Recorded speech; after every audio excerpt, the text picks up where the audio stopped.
Hello दोस्तों, स्वागत है आपका आज की क्लास में। आज की क्लास में अपने देखने जा रहे हैं धातु और अधातु, जो कि लेसन नंबर 3 है क्लास 10 का। अपने क्लास 10 का रैपिड रिवीजन करते हैं, तो आप चैनल को सब्सक्राइब कर दीजिए। अब बढ़ते हैं अपने आगे। तो सबसे पहला टॉपिक है पदार्थों के भौतिक गुण। देखो, कोई भी मापने योग्य संपत्ति जिसका मूल्य किसी भौतिक प्रणाली की स्थिति का वर्णन करता है उसे भौतिक संपत्ति कहा जाता है। किसी सिस्टम के भौतिक गुणों का उपयोग संक्षिप्त अवस्थाओं के बीच उसके परिवर्तनों को चिन्हित करने के लिए किया जा सकता है। अवलोकन योग्य शब्द भौतिक गुणों का वर्णन करने के लिए उपयोग किया जाने वाला शब्द है। ठीक है। इसके बाद देखिए धातुओं के भौतिक गुण कैसे होते हैं। देखिए, धातुओं के भौतिक गुण होते हैं कठोर और उच्च तन्यता वाली धातुएं होती हैं ये, यानी ये तो मजबूत होती हैं और इनको खींचा जा सकता है। कार्बन एकमात्र ऐसी गैर धातु है जिसकी तन्यता शक्ति बहुत अधिक होती है। ठीक है। कमरे के तापमान पे ठोस होती हैं। ये सभी धातुएं जो होती है अपने कमरे के तापमान पे ठोस होती है। एक गैर धातु ब्रोमीन जो है वो कमरे के तापमान पर तरल है। अन्य गैर धातुएं कमरे के तापमान पर ठोस होती है, जिसमें कार्बन और सल्फर शामिल है। ठीक है। ये सोनोरस पाया जाता है इनमें। ये धातुएं किसी चीज से टकराने पर एक विशिष्ट बजने वाली ध्वनि उत्पन्न करती हैं। ठीक है। उसके बाद देखिए, ऊष्मा एवं विद्युत की सुचालक होती हैं। ये सभी जितनी भी धातुएं होती है जो ऊष्मा की और विद्युत की सुचालक होती है। ग्रेफाइट ऊष्मा एवं विद्युत का सुचालक होता है, ये अधातु होते हुए भी। अगली बात है, ये यानी इनको पीट कर पतली सींट बनाई जा सकती है। तन्ने होती है, यानी इनके पतले तार बनाए जा सकते हैं। उच्च गलनांक और क्वथनांक होता है इनका। सीजियम और गैलियम को छोड़ के सबका उच्च गलनांक और क्वथनांक होता है। ग्रेफाइट कार्बन का ही एक रूप है और ये इसका क्वथनांक उच्च होता है और कमरे के तापमान पर ठोस अवस्था में मौजूद होता है। ठीक है। इसके बाद देखिए, सघन सार धातुओं को छोड़ के उसमें उच्चतम घनत्व और लिथियम सबसे कम घनत्व वाले होते हैं। ये चमकदार होती हैं। सभी धातुएं जो होती है चमकदार होती हैं। उनके प्रकाश को प्रतिबिंबित करने का गुण होता है और उन्हें पॉलिश किया जा सकता है। उदाहरण के लिए सोना, चांदी और तांबे की पॉलिश की जा सकती है। आयोडीन और कार्बन अधातुएं हैं जो चमकदार होती हैं। सबसे बड़ी ध्यान देने की बात यह है कि कार्बन केवल हीरे और ग्रेफाइट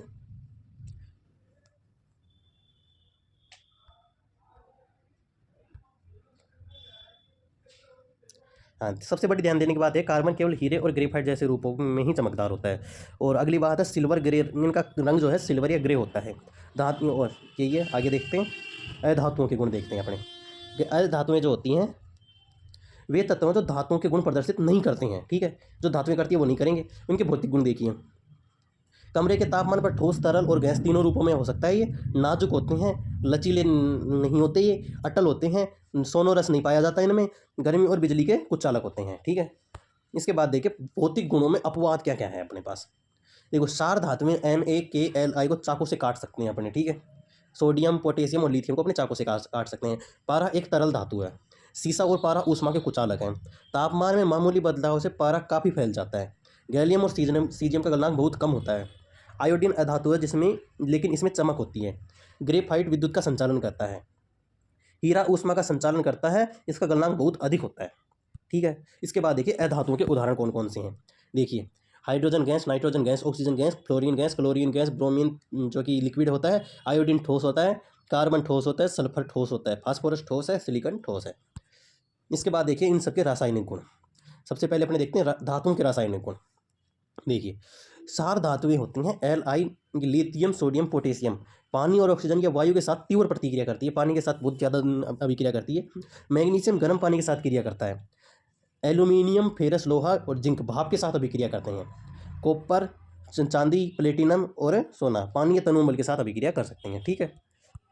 इसके बाद देखिए ऑक्सीजन के साथ धातुओं की प्रतिक्रिया हवा में कैसे जलते हैं ये, तो आपने अभिक्रिया के रूप में देखते हैं। देखो, धातु जब ऑक्सीजन के साथ जलता है तो धातु ऑक्साइड का निर्माण करता है। जैसे कोई सी भी धातु अपने के ले लेते हैं, जब ये ऑक्सीजन के साथ अभिक्रिया करेगा तो ये K2O बनाएगा। जब अपने अभिक्रिया को संतुलित करेंगे तो यहाँ पे 4 लग जाएगा और यहाँ पे 2 लग जाएगा। ठीक है। इस तरह से धातु के ऑक्साइड बन जाते हैं K2O जैसे Na2O बाकी। फिर अगला देखिए, MgAl और Zn और Pb हवा के साथ धीरे धीरे प्रतिक्रिया करते हैं और एक सुरक्षात्मक पदार्थ बनाते हैं जो जंग को रोकता है। जैसे MgO2 के साथ क्रिया करेगा तो MgO बन जाएगा। ठीक है। और Mg सफ़ेद चमकदार रोशनी के साथ जलेगा इसमें। इसके बाद आगे देखिए धातुओं के मूल ऑक्साइड के बारे में देखते हैं। धातु ऑक्साइड क्रिस्टलीय ठोस होते हैं जिसमें एक धातु धनायन और एक ऑक्साइड आयन होता है। वे आमतौर पर पानी के साथ अभिक्रिया करके सार बनाते हैं या अम्ल के साथ क्रिया करके लवण बनाते हैं। देखिए, कोई भी धातु के ऑक्साइड है H2O के साथ क्रिया करेंगे तो ये MOH की ट्वाइस का निर्माण करेंगे। ठीक है। इसके बाद देखिए धातु के एम्फोटेरिक ऑक्साइड कैसे तरह से बनेंगे। एम्फोटेरिक ऑक्साइड धातु ऑक्साइड होते हैं जो अम्ल और सार दोनों के साथ प्रतिक्रिया करके नमक और पानी बनाते हैं। देखिए Al2O3, ZnO, PbO और SnO ये सारे एम्फोटेरिक ऑक्साइड हैं। उधर अभिक्रिया देखते हैं अपने। Al2O3 इसकी अभिक्रिया अम्ल के साथ करवाते हैं अपने HCl के साथ, तो ये बनेगा Al, ये Al निकल जाएगा और ये Cl के साथ जुड़ेगा Cl3, ठीक है, और साथ में इसके H2O निकल जाएगा। इसके बाद देखिए अपने प्रतिक्रियाशीलता श्रृंखला। प्रतिक्रियाशीलता श्रृंखला क्या होती है? धातुओं की प्रतिक्रिया श्रृंखला, जिससे गतिविधि श्रृंखला के रूप में भी जाना जाता है, धातुओं को उनकी प्रतिक्रियाशीलता के अवरोही क्रम में व्यवस्थित करता है, ठीक है। अब ये देखो आगे एक चार्ट दिया गया है, उसके द्वारा अपने समझेंगे, इसके द्वारा अपने प्रतिक्रियाशीलता अपने समझ सकते हैं। इस सारणी को आप याद कर लीजिए, ठीक है। इसके बाद देखिए भूनना क्या होता है, किसी भी चीज़ को भूनना।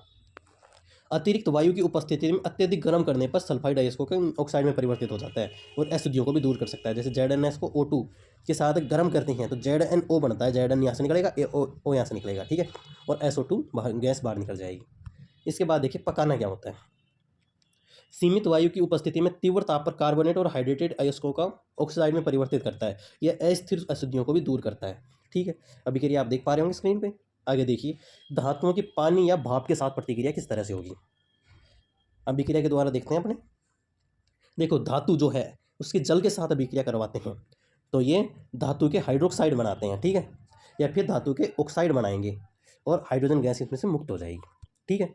अभिक्रिया के द्वारा देखते हैं सोडियम की अभिक्रिया अपने H2O के साथ कराते हैं तो Na, ये HOH निकलेगा तो OH को ये तोड़ देगा तो ये बनेगा NaOH प्लस H2 यहाँ से निकल जाएगा, ठीक है।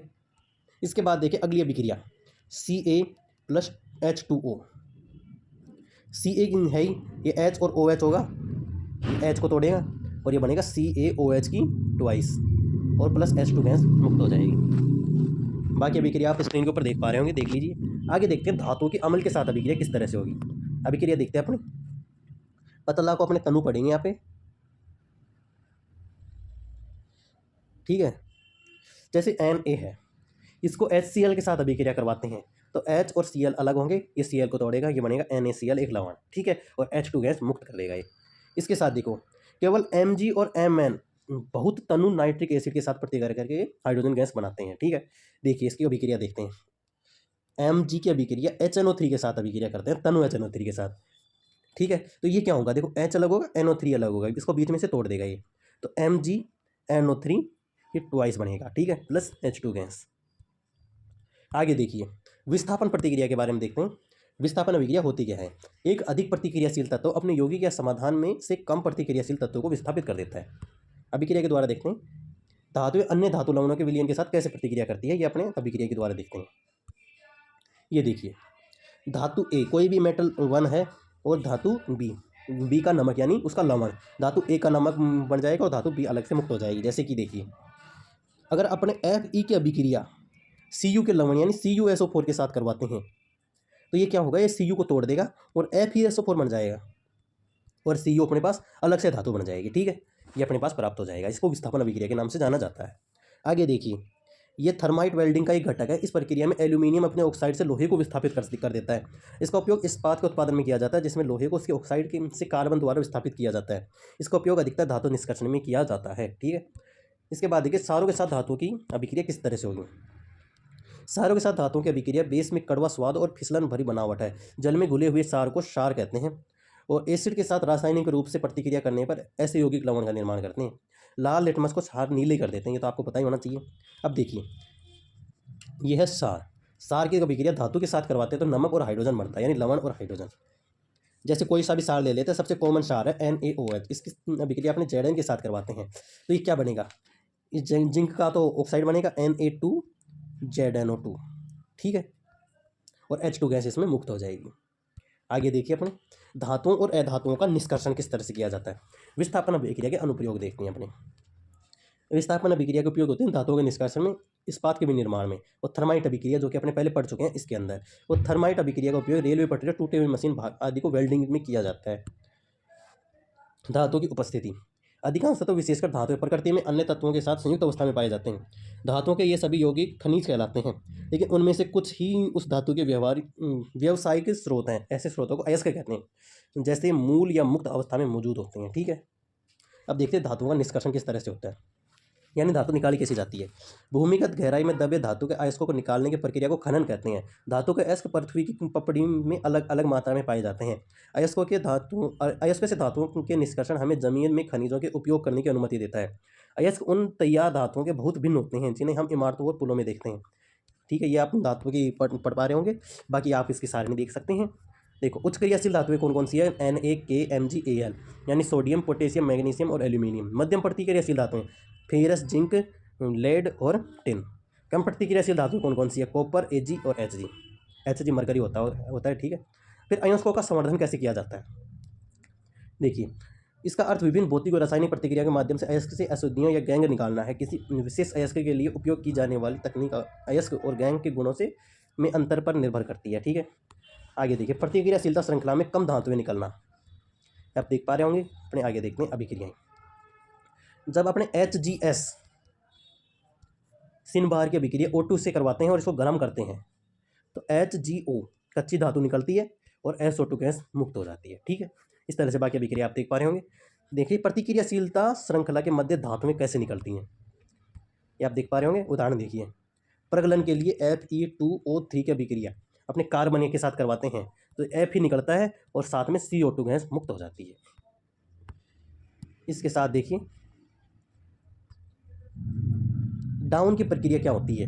पिघले हुए NaCl को एक विशेष उपकरण में इलेक्ट्रोलाइज किया जाता है। कैथोड की कमी पर Na+ पिघला हुआ इलेक्ट्रॉन निकालते हैं तो Na ये सॉलिड फॉर्म में धातु जमा हो जाती है। ठीक है, ये कहाँ पे, कैथोड पर होता है। और एनोड पे क्या होता है, Cl गैस में क्लोरीन गैस मुक्त हो जाती है Cl2 के रूप में। अब देखिए, धातुओं का शोधन किस तरह से होता है। कच्चे धातु से अशुद्धियां गैंग निकालना, यह धातु विज्ञान में अंतिम चरण और धातु गैंग के गुणों के बीच में अंतर हो जाता है। यानी उसके अंदर एक टरबाइन में अपने रख देते हैं और नीचे जो जमा हो जाता है वो धातु के रूप में अपने उसको निकाल लेते हैं। ठीक है, इसे गैंग कहा जाता है। फिर अगला है इलेक्ट्रोलाइटिक रिफाइनिंग, कैसे की जाती है। तांबा, जस्ता, निकल, चांदी, टिन, सोना आदि धातुओं को इलेक्ट्रोलाइटिक रूप से परिष्कृत किया जा सकता है। एनोड पर इसमें अशुद्ध और कच्ची धातु होती है और कैथोड पर शुद्ध धातु की एक पतली पट्टी जमा हो जाती है। इलेक्ट्रोलाइट धातु नमक का जलीय घोल होता है। ठीक है, इसमें देख पा रहे होंगे आप किस तरह से धातु का निष्कर्षण किया जा सकता है। अब देखिए, जंग क्या होती है। आसपास के वातावरण में नमी, हवा या रासायनिक क्रिया से किसी सामग्री, आमतौर पर धातु का धीरे धीरे खराब होना ही जंग कहलाता है। जैसे जंग लगती कैसे है, F ही है, सोना लोहा है और इसकी O2 के साथ अभिक्रिया करवाते हैं H2O की उपस्थिति में, तो ये क्या बन जाता है, Fe2O3 बन जाता है। ठीक है, और इसको और कुछ इसके अंदर जल के पार्टिकल होते हैं, इसी चीज़ को अपने जंग कहते हैं। इसी तरह से तांबे का भी संसारण होता है। कॉपर के अभिक्रिया H2O के साथ करवाते हैं अपने CO2 की उपस्थिति में, तो ये बन जाता है CuCO3 डॉट CuOH की ट्वाइस। इसका जो रंग होता है वो होता है हरा। ठीक है, इसके अलावा देखिए, चांदी का संसारण कैसे होता है। Ag की H2S हवा के साथ अभिक्रिया करवाते हैं तो Ag2S1 का निर्माण होता है जिसका रंग होता है काला। ये सभी के सभी धातुओं को खराब करने के लिए महत्वपूर्ण होते हैं। अब देखिए, मिश्र धातु क्या होती है। मिश्र धातु किसी धातु या अन्य धातुओं के साथ सजातीय मिश्रण होते हैं। मिश्र धातु का निर्माण सामग्री के वांछनीय गुणों जैसे कठोरता, तन्य शक्ति और संचारण प्रतिरोध को बढ़ाता है। देखिए, उदाहरण देखिए मिश्र धातुओं का। पीतल है तांबा और जस्ता का मिश्रण, और कांसा है तांबा और टिन का मिश्रण, कांस्य जो होता है। सोल्टर है सीसा और टिन का मिश्रण, और अमलगम है पारा और अन्य किसी धातु का मिश्रण को अमलगम कहा जाता है। ठीक है, इसका बाद देखिए, संसारण की रोकथाम किस तरह से की जा सकती है कि पेंट या तेल या ग्रीस का लेप कर सकते हैं और इसके द्वारा अपने नमी से दूर रख सकते हैं। मिश्र धातु बना के हम संसारण को रोक सकते हैं, जैसे स्टेनलेस स्टील में कभी जंग नहीं लगती।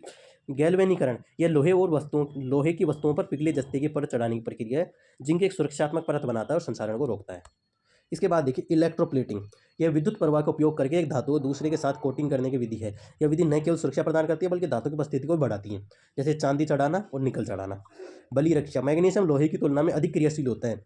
जब इसे लोहा या स्टील से बनी वस्तुओं को लेपित किया जाता है तो लोहे की बजाय कैथोड की प्रतिक्रिया के रूप में कार्य करता है और वस्तुओं की सुरक्षा करता है। इस तरह से भी अपने संसारण से बचा सकते हैं। आगे अपने कुछ प्रश्न दिए गए हैं कि धातु और अधातुओं से इस लेसन से जो प्रश्न पूछे जा सकते हैं ना, वो दिए गए हैं। देखिए, आप स्क्रीन पर देख पा रहे होंगे, आप इसका स्क्रीनशॉट ले लीजिए फटाफट और इसको पढ़ सकते हैं। अगला क्वेश्चन है ये, इसका भी स्क्रीनशॉट ले लीजिए फटाफट। अगला क्वेश्चन है ये। ठीक है, तो आज की आपका क्लास देखने के लिए बहुत बहुत धन्यवाद। आज की क्लास के लिए बस अपने इतना ही रखेंगे, बाकी मिलते हैं आपसे अगली क्लास में। तब तक आप वीडियो को लाइक कर दीजिए, चैनल को सब्सक्राइब कर दीजिए और इस वीडियो को अपने दोस्तों के पास शेयर कर दीजिए फटाफट, क्योंकि अपने क्विक रिवीजन करवा रहे हैं और सभी लेसनों का क्विक रिवीजन करवाएंगे अपने। आज की क्लास के लिए बस इतना ही, मिलते हैं अगली क्लास में, तब तक के लिए बाय बाय।